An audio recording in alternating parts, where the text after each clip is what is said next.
Hey les amis, je crois que vous allez bien. Moi je vais très bien par la grâce du Seigneur et Dieu veille sur moi. J'espère que vous connaissez la parabole du talent.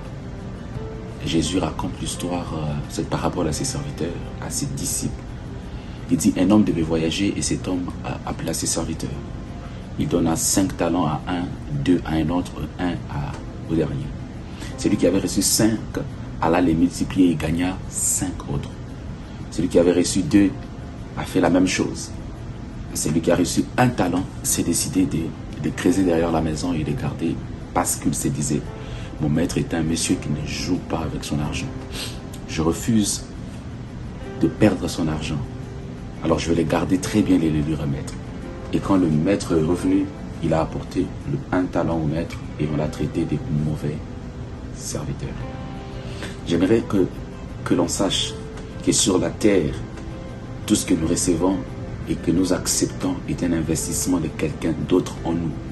Ce que nous donnons et que les autres acceptent de recevoir est notre investissement en eux. Lorsqu'on investit, on investit pour recevoir les bénéfices, pour recevoir le résultat.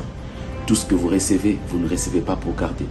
Les enseignements que vous recevez de vos pasteurs, les conseils que vous recevez de vos proches, de vos parents, de vos amis, les circonstances qui sont des leçons pour vous, sont là pour vous aider à reproduire quelque chose. Ne recevez jamais pour garder. Un homme qui reçoit et qui ne reproduit pas fait honte et insulte au donateur. Vous devez reproduire. Vous devez reproduire les nuits blanches que vos parents ont eues pour vous enseigner les valeurs.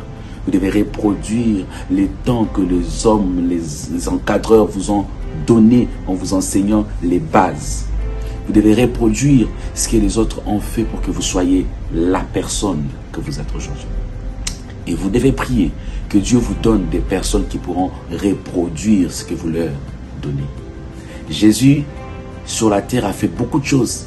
Mais Jésus n'a pas pris un papier, un stylo et a écrit lui-même l'évangile selon lui. Marc, Jean, Matthieu, Luc ont fait cela. Mais ces hommes n'ont pas inventé. Ils ont écrit ce qu'ils ont vu.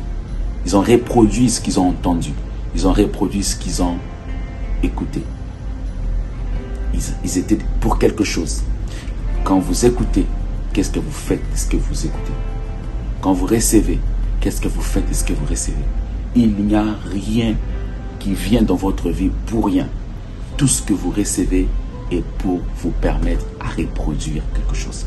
Je prie le Seigneur d'enlever aux côtés de vous des personnes qui sont là pour ne rien reproduire.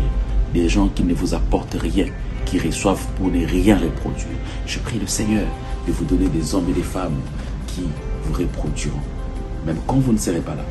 Que par ces personnes, on dise, il était important que cet homme soit là. Il était important qu'il soit là. Il était important qu'il soit là. Soyez des reproducteurs. Ne soyez pas des destructeurs. Multipliez ce que vous recevez. Faites la joie à ce que vous donnez. Et soyez des modèles. Et vous-même, investissez dans les autres. À partir de ce moment, je vous parle. Choisissez des personnes qui reproduisent. Et soyez des personnes qui reproduisent. Le temps file et vous n'êtes pas éternellement sur la terre. Vous devez laisser une histoire. Vous devez laisser une histoire. Que Dieu vous bénisse.